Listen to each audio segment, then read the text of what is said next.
जिक्र किया कि मेरा प्रदेश के लोगों से विशेष नाता है, तो ये सही वक्त था जब प्रदेश के लोग बुरे वक्त में थे, उनके ऊपर आपदा थी, तो आप वो निभा देते, उनकी मदद करते, हाथ आगे बढ़ाते।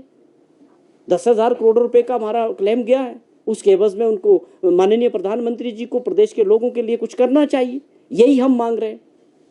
तो ये कुछ बातें हैं जो विपक्ष के लोगों को भी साफ करनी पड़ेगी, बताना पड़ेगा कि आपने 5 साल में इस प्रदेश को कैसे चलाया। अगर आज प्रदेश कर्जे के बोझ में बुरी तरह दबा है तो उसके पीछे कौन से फैसले थे? हमें तो केवल 1 साल हुआ अभी, तो ये पिछली सरकारों के फैसले थे। लेकिन उसके बावजूद जो विकास की गति है हमारी सरकार की और माननीय मुख्यमंत्री जी की मंशा बड़ी साफ है कि उसमें विकास में कोई प्रॉब्लम नहीं आएगी, हम विकास की गति को नहीं रुकने देंगे। लेकिन कुछ लोग ये जिक्र करते हैं कि ये बार बार इस बात का जिक्र करते हैं कि आर्थिक स्थिति खराब है।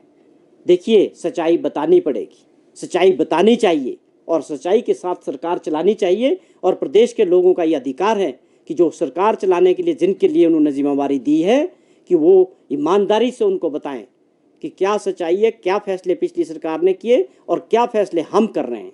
चाहे वो शराब के ठेकों को नीलामी को लेके हमारी सरकार ने और माननीय मुख्यमंत्री जी ने एक ध्येय बना दिया है कि सबसे पहले हमने अपनी आर्थिक स्थिति जो बिगड़ी हुई है उसको ठीक करना है साथ में। तो आज हम उस पर बढ़े हैं। हमारी सरकार ने पहले वर्ष में बड़े फैसले लिए। 600 करोड़ रुपए का रेवेन्यू खाली शराब के ठेकों की नीलामी से बढ़ा है। उसके बाद अगर वाटर सेस की लड़ाई लड़ रहे हैं तो एक बहुत बड़ा फैसला था जो 70-75 साल में किसी ने इसे ध्यान नहीं दिया, लेकिन उसमें भी बाधाएं आई। किस प्रकार भारत सरकार ने एक चिट्ठी लिख के उसमें अड़ंगे डालने की कोशिश की, वो भी अपने आप में दुर्भाग्यपूर्ण है। उसमें भी भाजपा के नेताओं को बताना चाहिए क्या हमारा लोगों का हक नहीं है वो? अगर हमको वाटर सेस मिलता है तो क्या जयराम जी को और उनकी टीम को ये बुरा लग रहा है? क्या उन्होंने इसको विषय को लेके भारत सरकार में कोई लड़ाई लड़ी या मुख्यमंत्री जी से आग्रह किया कि इस लड़ाई में हम आपके साथ खड़े हैं? ये बताना पड़ेगा प्रदेश की जनता को, विपक्ष के लोगों को। केवल खाली बयानबाजी से, सरकार में बैठे हुए लोगों का विरोध करने से बात बढ़ने वाली नहीं है। अब आपको बताना पड़ेगा, अगर आपका सुझाव अच्छा होगा, आपकी सुझाव में प्रदेश हित में होगा, तो सरकार इस बात को मानने के लिए भी तैयार है। केवल आपका विरोध इसलिए होगा कि आप विपक्ष में बैठे हैं और आप केवल विरोध करेंगे तो उसका कोई मतलब नहीं है। आज लोग बहुत जागरूक हैं। आप मीडिया, सोशल मीडिया के जरिए लोग सारी बातें पारदर्शिता के साथ जानना चाहते हैं और वही हमारी सरकार और मुख्यमंत्री जी का ध्येय है कि हम जो भी करें, जो भी आगे बनाएंगे योजनाएं, उसमें लोगों को साफ तौर पे पूरी तरह से इन्वॉल्व करेंगे। तो ये कुछ चीज़ें थी जो आपके माध्यम से विपक्ष के नेताओं से भी पूछना चाहते हैं कि आपका भी वक्त आ गया, आप भी बताएं कि आपका इन दोनों बातों में, जो हम आर्थिक स्थिति को ठीक करने के लिए लड़ाई लड़ रहे हैं और जो आपदा की लड़ाई थी, आप अपनी स्थिति स्पष्ट करें। इन दोनों चीज़ों में आप कहाँ थे और कहाँ है। इसके अलावा फ़र्क है जो आपने जिक्र किया, ये बिल्कुल उससे अलग अरेंजमेंट है। यहाँ कोई भर्ती नहीं हो रही है। पहली बात, कोई भर्ती नहीं हो रही। गेस्ट का मतलब है मेहमान के तौर पे। मैंने बड़ा साफ तौर पे इसको समझाने का प्रयास किया कि किसी स्कूल में कोई अध्यापक नहीं है तो वहाँ बच्चों का जो नुकसान होता है वो हो सकता है वहाँ पर रेगुलर टीचर आने में 15 दिन, 20 दिन, 1 महीना लग रहा है। तो ये उस अरेंजमेंट को भरने का एक तरीका है कि बच्चों की पढ़ाई का नुकसान ना हो। उन युवा साथी जो बेरोजगार है, मैं उनके कंसर्न को समझता हूँ, उनकी चिंता को भी समझता हूँ, लेकिन मैं उनको बताना चाहता हूँ आपके माध्यम से कि बिल्कुल निश्चिंत रहे। ये कोई अरेंजमेंट नहीं है, कोई आपकी भर्ती, इसको किसी तरह की भर्ती नहीं है ये, ना ही इनको कोई आगे जाके कोई रेगुलर होना है या ये सीधे तौर पे गेस्ट अपीयरेंस है। एक लेक्चर लिया, एक लेक्चर की पेमेंट हुई, बात खत्म। ये कोई भर्ती नहीं है। उन साथियों को मैं आश्वासन देता हूं सरकार की तरफ से, माननीय मुख्यमंत्री जी की तरफ से, कि आप इसमें भ्रमित ना हो। ये जिस तरह से आप इसको समझ रहे हैं, ऐसी कोई ये प्लानिंग नहीं। विपक्ष के नेता ने ये आरोप लगाया है कि मुख्यमंत्री जो है उद्योगपतियों के नाम पर दुबई में शादी समारोह हमारी सरकार ने किया कि स्कूलों में हम कुछ जगह जहां पर हमारी जो मंशा थी उस फैसले के पीछे, उसको समझने की बहुत ज़रूरत है कि उसके पीछे क्या रीज़न था। कि हमने बोला गेस्ट टीचर्स को हम रखेंगे, गेस्ट के तौर पे, गेस्ट टीचर्स जो है फैकल्टी के तौर पे हम सेवाएं लेंगे। पहली बात, यहाँ 2 बातें इंपॉर्टेंट है कि किसकी सेवा लेंगे और कहाँ लेंगे। उसमें बड़ी साफ बात थी कि हिमाचल प्रदेश में आप देखते हैं कि एक साल में तकरीबन, अगर हम एजुकेशन डिपार्टमेंट की बात करें, तो 10,000 के करीब तबादले होते हैं, ट्रांसफ़र्स होती है, कहीं प्रमोशंस है, कहीं ट्रांसफ़र्स है। ये एक निरंतर प्रक्रिया रहती है। जब हम ट्रांसफ़र्स करता है, एक अध्यापक दूसरी जगह जाता है या वहाँ पर जो खाली हो जाता है जगह, वहाँ जो बच्चे पढ़ रहे होते हैं वो उस वक़्त, अगर वहाँ इमीडिएटली दूसरा अध्यापक नहीं आता है, उसमें 15 दिन, 20 दिन, 1 महीने का समय लग जाता है। तो वहाँ मुख्यमंत्री जी ने एक बात को माना कि उन 15-20 दिन जो उस सब्जेक्ट के जो बच्चे हैं उनका नुकसान होता है, उसकी भरपाई के लिए हमने ये तय किया है कि उस दौरान जो मेरिटोरियस बच्चे होंगे, जिनकी +2 में, मैट्रिक में 75% सुपर मार्क्स होंगे और आगे जो उन्होंने स्पेशल कोर्स किया होगा उस सब्जेक्ट में, जो मेरिटोरियस बच्चे होंगे उनको हम मौका देंगे उस जगह जहाँ पर ट्रांसफ़र होने की वजह से या किसी वजह से टीचर नहीं है, और उसके पीछे सोच बड़ी साफ़ है कि वहाँ जो बच्चे पढ़ रहे हैं उनका नुकसान ना हो। ये बड़ा साफ़ है, वो सब्जेक्ट कोई भी हो। तो ये उस तरह का एक मैकेनिज़्म बनाने का प्रयास किया गया है कि उन बच्चों को जो मेरिटोरियस है वही जो है गेस्ट फैकल्टी के तौर पे उस स्कूल में रखे जाएंगे। वो भी केवल, अगर आज वो एक सब्जेक्ट को लेते हैं 15 दिन के लिए, उनको उस हिसाब से पेमेंट की जाएगी। ये इसमें पूरी साफ तौर पे कोई बैकडोर एंट्रीज नहीं है, कोई बेरोज़गारों को डरने की ज़रूरत नहीं है कि उनकी पोस्टें भरी जा रही हैं। ये बिल्कुल गलतफहमी है, इसको अपने दिमाग से निकाल दें। बड़े साफ तौर पे है, ये प्रोविजंस यूनिवर्सिटी में होते हैं, कॉलेजेस में होते हैं, जहाँ पर आप देखते हैं बहुत सारी जगह आते हैं लोग कि हमारे स्कूल में फ़लाना मैथ का टीचर नहीं है, 15 दिन से नहीं है, 20 दिन से नहीं है।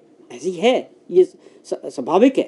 तो उस चीज़ का अरेंजमेंट ये किया गया है कि बिल्कुल भी एक भी दिन बच्चों का जो नुकसान है किसी भी सब्जेक्ट का, किसी भी स्कूल में पढ़ाई का ना हो। तो सरकार ने उस बात को समझा है कि एक अपने आप में गंभीर विषय था कि उस गैप को जो है हम इस तरह से गेस्ट फैकल्टी के तौर पे पूरा करेंगे। लेकिन जो लोग बेरोज़गार साथी हैं, युवा साथी, जो इसको ये मान के सोच रहे हैं, या एबीवीपी के कुछ ऐसे लोग जो ये सोचते हैं कि ये एक बैकडोर एंट्री होगी, ऐसा बिल्कुल नहीं है। किसी को भी इसमें इस मंशा को इस तरह से लेने की ज़रूरत नहीं है। देखिए, बड़ा दुर्भाग्यपूर्ण है जो खुद मुख्यमंत्री रहे 5 साल, कोई बड़ी हेल्दी बात करें, हम उनसे पूछ रहे हैं, कुछ चीज़ें हम पूछ रहे हैं जनता की तरफ से कि आप 2-3 चीज़ें क्लियर करें कि आपका स्टैंड क्या है। आपदा के समय 10,000 करोड़ रुपए का क्या आप जा रहे हैं, या आप हमारी सरकार के साथ, आप प्रस्ताव के साथ तो नहीं खड़े हुए। अगर अब भी कुछ आपकी जाग गई आत्मा के अंदर कोई बात आवाज़ आ रही, तो आप बताएं कि क्यों नहीं मिलना चाहिए हमारे को, आपका क्या रोल है उसमें। बड़ी बातों पे जयराम जी को बात करनी चाहिए, या आपदा में जो हमारा हक बनता है उसको लड़ाई में आप कहाँ हैं, या वाटर सेस की लड़ाई में दूसरे जो अधिकार है हमारे जो राज्य के, उसमें आप कहाँ हैं। मुख्यमंत्री दुबई गए और वहाँ से अगर इन्वेस्टर लाना चाहते हैं तो क्या दिक्कत है, दुबई जो 1 दिन 2 दिन के लिए चले गए, और उसके एवज में अगर इन्वेस्टर्स आना चाह रहे हैं हिमाचल प्रदेश में, तो मुख्यमंत्री जी को तो और भी जाना है दुनिया में। इन्वेस्टर आएगा, इन्वेस्ट करेगा, हमारी सोच यही है कि इन्वेस्ट करें, हमें जहाँ रेवेन्यू बढ़ेगा, सबसे बड़ा हमारा है कि युवा साथियों को रोजगार के दरवाजे खुलेंगे। वो कह रहे हैं कि शादी में गए वहाँ जो पोजीशन में, अगर वहाँ शादी में भी चले गए आधे घंटे तो क्या हो गया, उसमें दिक्कत क्या है, मुझे ये समझाने की जरूरत है। मंशा साफ थी कि एक प्रोग्राम था, इन्वेस्टर्स को मिलना था और उसके तहत उनको इनवाइट करना था, और बातचीत हुई है, उसका पूरा ब्यौरा माननीय मुख्यमंत्री जी ने आपके माध्यम से, मीडिया के माध्यम से जो कुछ हुआ वहाँ सारा प्रदेशवासियों को बताया कि मैंने कहाँ मिला और किस तरह का इन्वेस्टमेंट जो है आने की संभावनाएं हैं टूरिज्म क्षेत्र में। साफ तौर पे आपने 13 महीनों में देखा होगा मुख्यमंत्री जी की जो शैली है बड़ी साफ है कि वो पूरे सिंप्लिसिटी के साथ बात करते हैं और साफ सफाई के साथ प्रदेश के लोगों को बताना चाहते हैं कि मैं तो आप लोगों का सेवक हूँ, जो करता हूँ वो मैं सारा आप लोगों से शेयर करता हूँ। आपने देखा कि जब आप मिल जाए, जहाँ कैमरा लेके खड़े हैं सब, हमेशा वो आपको बाइट देते हैं, आपसे बात करते हैं, कुछ छुपाने के लिए नहीं है। बड़ा साफ है, जयराम जी को भी बता दें, विपक्ष के नेताओं को भी, जो भी कर रहे हैं ईमानदारी के साथ कर रहे हैं और एक मंशा के साथ कर रहे हैं कि प्रदेश में इन्वेस्टमेंट आए, प्रदेश की आर्थिक स्थिति सुधरे और बेरोजगार साथियों के लिए किस प्रकार से रोजगार का इंतजाम किया। अभी तक ये डिटेल्स भी नहीं आई है कि मुख्यमंत्री वहां पर किन उद्योगपतियों से मिले और कौन सी ऐसी कंपनी नहीं, इस पे चर्चा हो गई। उन्होंने पूरा बताया कि टूरिज्म क्षेत्र से जो हुआ है वो आने वाले हैं, उनसे बातचीत हुई है और भी भविष्य में ऐसे इन्वेस्टर्स को और भी इस पे आगे काम चलता रहेगा। नरेश चौहान जी, विपक्ष ने एक आरोप और लगाया कि उनके टाइम में जनमंच शुरू हुआ था और राजनीतिक द्वेष से इसको बंद किया गया है, जो इस कार्यक्रम को आपने शुरू किया। देखो, विपक्ष की मजबूरी तो मैं मानता हूं कि जब आपके सामने आते होंगे कि हमने कुछ न बोलना पड़ेगा, लेकिन उस जनमंच का क्या निकला, कितने करोड़ उसमें खर्च हुए। पिछली सरकार जनमंच फ्लॉप रहा, तभी लोगों ने सरकार का बदलाव किया। कुछ नहीं था वो, बहुत बार उस पर चर्चा हुई, बहुत बार मीडिया में उठा कि ये मेहमानबाजी हो गई, पैसे का बर्बादी हो रही है, बड़ी उस पर बड़े प्रश्न चिन्ह थे। वो बातें उनके साथ खत्म हो गई। हमारी सरकार ने जो प्रोग्राम शुरू किया वो सीधे तौर पर सिंपल, कोई खर्चा नहीं होगा, आपके सामने है। हम कोई बर्बादी नहीं करेंगे पैसे की, लेकिन लोगों के बीच जाएंगे, लोगों के काम उनके दरवाजे पे करेंगे। यही हमारा कार्यक्रम शुरू हुआ है। हम यही कह रहे हैं कि अगर हम जो हमारे पंचायत में स्पेशल मीटिंग्स है उसमें पार्टिसिपेट करेंगे, मिनिस्टर्स उसमें पार्टिसिपेट करेंगे, अधिकारी लोगों की समस्या वहीं पंचायत स्तर पे सुनेंगे। तो ये एक कार्यक्रम है। विपक्ष को स्वाभाविक तौर पे ये लग रहा है कि इनका जो काम करने का तरीका हमारे से भिन्न है, जिसमें पैसे की बर्बादी नहीं होगी। सरकार जनता की है, सरकार बनाने वाली जनता है, तो सरकार इस बात को समझती है कि हम जनता के लिए, जनता के बीच जाना है, उनकी बात सुननी है। हमने जो किया वो भी बताएंगे, अपना रिपोर्ट कार्ड रखेंगे 1 साल का, लेकिन जनता के जो मुद्दे हैं वो भी सुनेंगे।